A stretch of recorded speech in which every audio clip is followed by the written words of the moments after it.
നമസ്കാരം, ഇൻഫോടെക്കിലേക്ക് സ്വാഗതം. മുനമ്പം വഖഫ് പ്രശ്നം പരിഹരിക്കാൻ നിയമപരമായ പരിഹാര നിർദ്ദേശം മുന്നോട്ടുവച്ച് വഖഫ് ബോർഡിലെ ഉന്നത ഉദ്യോഗസ്ഥർ. മുനമ്പത്തെ ഭൂമി പൊതു ആവശ്യത്തിനായി സർക്കാർ ഏറ്റെടുത്ത് കൈവശക്കാർക്ക് പതിച്ചു കൊടുക്കണമെന്നാണ് നിർദ്ദേശം. വഖഫ് നിയമത്തിലെ 51-ാം വകുപ്പ് പ്രകാരം ഭൂമി ഏറ്റെടുക്കാം. പകരം തുല്യ അളവിൽ വഖഫിന് ഭൂമി നൽകിയാൽ മതി. ഈ സാധ്യത ഉപയോഗപ്പെടുത്തി മുനമ്പത്തെ ഭൂമി സർക്കാർ ഏറ്റെടുക്കണം. പകരം ഭൂമി ഫാറൂഖ് കോളേജിന് മറ്റെവിടെയെങ്കിലും നൽകിയാൽ ആ കൈമാറ്റം നിയമപരമായി മാറും. ഇതാണ് ഉദ്യോഗസ്ഥ നിർദ്ദേശത്തിന്റെ കാതൽ.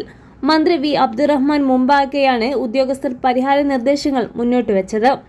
ഇങ്ങനെ ഭൂമി ഏറ്റെടുക്കുന്നതോടെ മുനമ്പത്തെ ഭൂമിയിൽ സർക്കാരിന് പൂർണ്ണ അധികാരം ലഭിക്കും. പണം നൽകി രേഖാമൂലം ഭൂമി വാങ്ങിയ മുനമ്പത്തുകാർക്ക് ഈ സ്ഥലം പതിച്ചു നൽകാം. അങ്ങനെ മുനമ്പത്തെ നിലവിലെ താമസക്കാർക്ക് അവിടെ തന്നെ പൂർണ്ണ അവകാശങ്ങളോടെ താമസിക്കാം.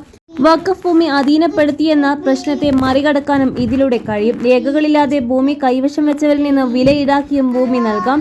ജനവിഭാഗങ്ങൾ തമ്മിലെ സ്പർദ്ധ ഒഴിവാക്കാൻ ഈ നിർദ്ദേശങ്ങൾ പരിഗണിക്കണമെന്ന അപേക്ഷയോടെയാണ് ഉദ്യോഗസ്ഥർ ഇക്കാര്യങ്ങൾ മന്ത്രിക്ക് മുന്നിൽ സമർപ്പിച്ചത്.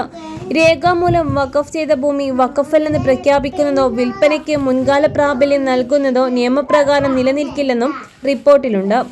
2013 മുമ്പുള്ള നിയമത്തിന്റെ അടിസ്ഥാനത്തിൽ ഭൂമി കൈമാറ്റത്തിന് മുൻകാല പ്രാബല്യം നൽകാൻ ശ്രമിച്ചാൽ വഖഫ് കയ്യേറ്റങ്ങൾ ഒഴിപ്പിക്കുന്നതിന് അത് പ്രതികൂലമായി ബാധിക്കും. വഖഫ് ബോർഡിനെ സംബന്ധിച്ച് ആത്മഹത്യാപരമായിരിക്കും ആ നടപടിയെന്നും ഉദ്യോഗസ്ഥർ മുന്നറിയിപ്പ് നൽകുന്നു.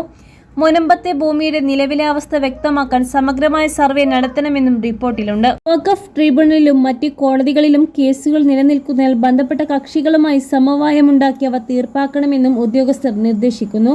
സർക്കാർ ആവശ്യപ്പെടാതെ നൽകിയ അനൌദ്യോഗിക റിപ്പോർട്ടായതിനാലാണ് റിപ്പോർട്ട് നൽകിയ ഉദ്യോഗസ്ഥരെക്കുറിച്ച് വിവരങ്ങൾ പുറത്തുവിടാനാകാത്തത്.